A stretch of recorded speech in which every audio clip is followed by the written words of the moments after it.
இன்னைக்கு கொடுத்து போட்டு நாங்க கொண்டாடம் என்று சொல்லப்பட நடுவர் அவர்களே. இறுதியாக ஆண்டவனை கட்டிய சீதையும் அழுதாள், அரக்கனை கட்டிய மண்டோதரையும் அழுதாள் நடுவர் அவர்களே. பெண்கள் அழுது கொண்டேதான் இருக்கிறார்கள், கொண்டாடப்படவில்லை என்று கூறி வாய்ப்புக்கு நன்றி கூறி விடைபெறுகிறேன்.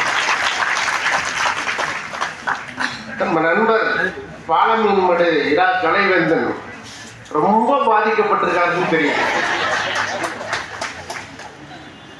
பேச கூட்டா அழுதுட்டு போயிருக்காரு, அவ்வளவு மனசுக்குள்ள கொட்டி வச்சிருக்காரு. ஒரு நாளைக்கு அவர் மனைவியை உட்கார வச்சு கேட்க வைக்கணும். இன்னைக்கு நடைமுறையில் என்னன்னாங்க, இப்ப அவங்க சொன்ன மாதிரி மற்ற நாட்கள் எல்லாம் அந்த 3 நாள் தவிர மற்ற நாட்கள் எல்லாம் எல்லாம் சிறப்பா நடக்குதா? ரியாலிட்டி என்ன தெரியுமாங்க, தமிழ்நாட்டில எல்லாம் பெண்கள் சமையல் எல்லாம் இப்ப பண்றதுல 60% குறைஞ்சு, 60% குறைஞ்சு.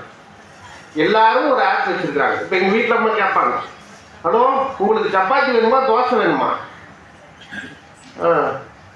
சப்பாத்தியா தோசையா சீக்கிரம் சொல்லுங்க. சப்பாத்திமா வாங்கிட்டு வந்துருங்க.